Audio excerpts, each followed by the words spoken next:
炙手可热，杨紫的出现，我认为这是一个重要的坚实领域，但我不认为它应该是徒劳的。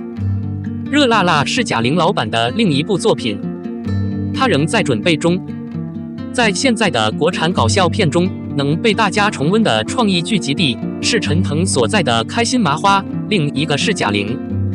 再一次找到他所在的大碗娱乐。前段时间，陈腾的凄惨的绕月行破了31亿的片子，让大家见证了欣欣向荣的实力和陈腾的演技。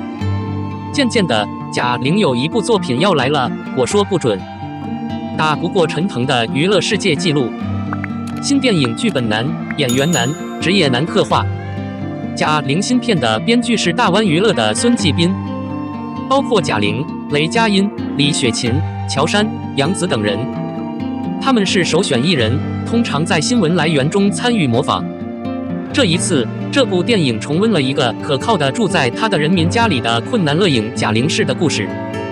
她曾经和姐姐发生过冲突，所以她让家庭和生活成为现实。在经历了大量的事件、困难和创伤后，不断发现拳击这项运动似乎给她的生活带来了一些变化，她开始了向女性竞争者转变的道路。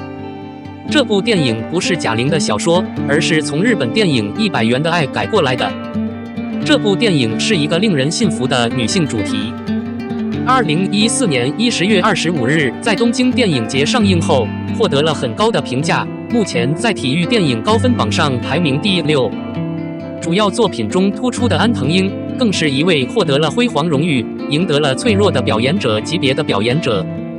这次贾玲换了工作，更不方便。综上所述，修补这么高分的片子是件麻烦事。尽管制作从事的内容很困难，但追查艺人也是有问题的。这一次雷佳音和乔杉惊呆了，考虑到两人都是恶搞片的常客，贾玲和乔杉都正常参与，再加上本片中两人的妆容，同样可以达到喜剧效果。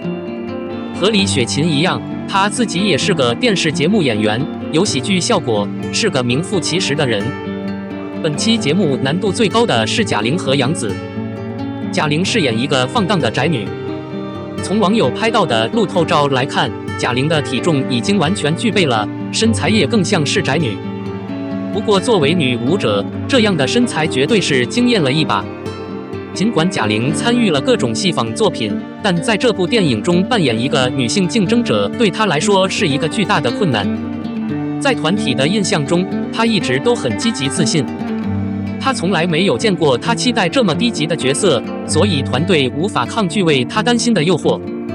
另一个是杨紫，杨紫只是时不时的参加这种戏仿片的拍摄，所以大家都觉得他没有同等的经验，所以我很担心他可能无法接受这个角色，不是主角。不管怎样，在得知他在电影中饰演贾玲的小姐姐后，网友们纷纷表示两人年龄相仿，怎么可能一定能演妈妈和小姐姐呢？起初以为杨紫的加盟会让这部电影更加华丽，没想到她来了之后，网友们都说是徒劳。这部电影最好的对话是贾玲和杨紫的年龄差异，不适合用任何手段扮演母亲和小姐。人物的年龄开放化成了最令人不安的问题，很难让公众相信他不根据现实而改变。影片中，杨紫需要饰演贾玲的小姐姐。有疑问时，29岁的杨紫需要扮演40岁的贾玲的女儿。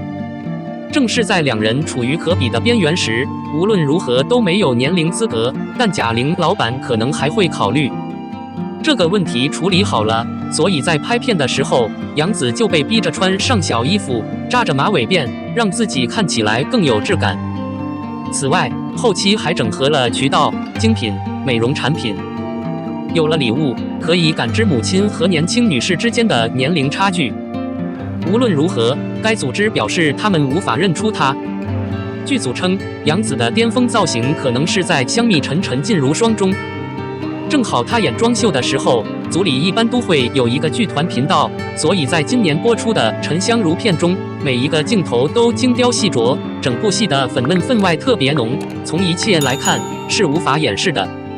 03张艺兴有不少正确之处，现场演出好评如潮面纱入围亚洲大流行曲。近日，张艺兴的大航海2为志之境全球现场演出启航，并在马来西亚、新加坡、泰国高校举办了3场演唱会，为东南亚观众和爱好者带来了3场高度视听盛宴。实力就是信心，无论是画作本身，还是度数呈现，张艺兴都值得。在这3场音乐会中，已经没有了古筝、二胡、葫芦丝等最有影响力的传统中国音乐单元，而是包括京剧在内的传统中国戏曲亚文化。张艺兴用传统的中国音乐单元和戏曲亚文化来演奏具有东方吸引力的曲调，让更多的人专注于其中。他上演了中国亚文化输出的新花样，用歌曲向远方爱好者展示了中国亚文化的魅力。这波文化输出在国内外得到了褒奖。据说张艺兴的《The Veil》入围2022年亚洲大流行曲。9月21日，张艺兴的新 EP 名曲《The Veil》正式上线，超摩登 MV 上线在社交平台上。歌曲《面纱》以更年轻的方式传播传统的中国亚文化，将东方因素与老爸的曲调完美融合，展现了一场文化碰撞、各异对话的曲调展示。更让人惊喜的是，张艺兴将于11月15日在格莱美博物馆进行。据说张艺兴是因为格莱美博物馆的既定秩序而受邀并成就的最有影响力的华语歌手。网友在评论区表示，张艺兴说他想把华语推向世界，现在他明明做到了。人类总能发光。以艺兴为荣，艺兴的学历没有一直以来，他并没有让人失望。从出道时的懵懂少年，到一向笃信正调、努力工作的热情小伙，张艺兴清晰地实现了自己的华语主旋律梦想，走向世界。张艺兴高效完成了他的东南亚之行，让我们耐心等待他在随后的未达到的境界中为我们带来的更大惊喜。04拒绝演反派，当场教育别人做坏事。电视上孙红雷有多自负，现实有多卑微。孙红雷这辈子根本不想再签下这支球队，变成了目标市场最喜欢看的大型游戏。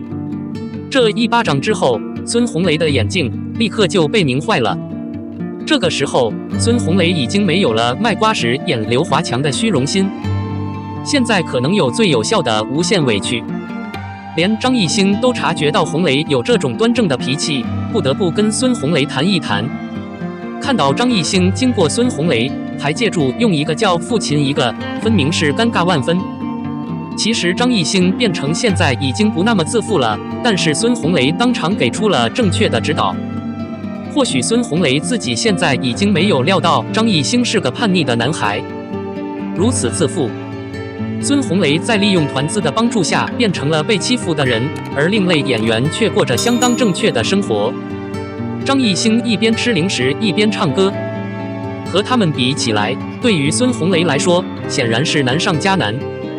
之前网友们调侃孙红雷在电视上是多么的自负，在电影团队内部却是多么的卑微。我当时并没有接受他是真的，但现在我绝对接受他是真的。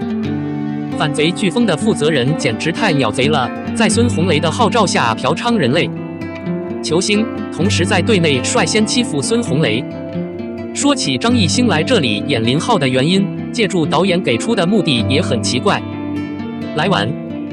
其实导演一开始发现张艺兴的时候，张艺兴变成了差不多要编一首全新的歌曲，所以暂时不需要拍电影。但是导演却不想搬出孙红雷。一听到要和孙红雷演对手戏，张艺兴顿时激动起来，当即答应演戏。导演注意到孙红雷的召唤变得如此有用，于是在孙红雷的召唤之下招募了女演员。那个时候已经有女明星 H， 包括想扮演女记者的杨颖、江疏影。导演现在连考虑都没有，刻不容缓。江疏影可以行动，这下定了决心。毕竟杨颖是会演戏的。凝视的表演变得如此惊人，我简直不敢相信。虽然很多演员都是为了孙红雷而来的，但一旦老老实实跟孙红雷演戏，他们一下子变得懦弱起来，生怕孙红雷引渡到刘华强身边，让他们去买瓜。导演注意到这变成了现在不再正确。不同的演员在拍戏的时候都胆子小，怎么能得到宠爱的效果？所以他才带头欺负孙红雷，要拍给不同的演员看，这很适合团队的放松。人好像解放了自己，有人用大嘴巴打孙红雷，也有人摆出一套让孙红雷给他父亲起名。孙红雷变成要被憋死了，王志飞怎么也想不到，孙红雷现在不敢打低位置，竟然老老实实的害了自己。黄渤的话，如何才能做到这一点？我要成为燕王，一指出我就不能让刘华强全盘考虑，所以我果断拒绝再演反派。无奈，导演最有效的应该是定位到那个时候变身卧底的王志飞。志飞，你能和孙红雷互换角色吗？孙红雷坏笑道：“没关系，我教育你。”孙红雷以身作则教，他们的表演能力也很经典。王志飞万万没想到的是，他的演技竟然到了这里，但同时也对目标市场造成了不小的伤害。在精神阴影之后，我可以最有效的道歉。在孙红雷的网页教学下，刘奕君也开始放任自流，甚至在整个拍摄过程中，他的外出都变得脏兮兮的。就连陈伟霆在看枪击回放的时候，也被称为色狼，担心地打量着他。需要说明的是，孙红雷的导师是在毫无保留地表现出恶趣味的表现，这是为了让他们都融入刘华强的节奏。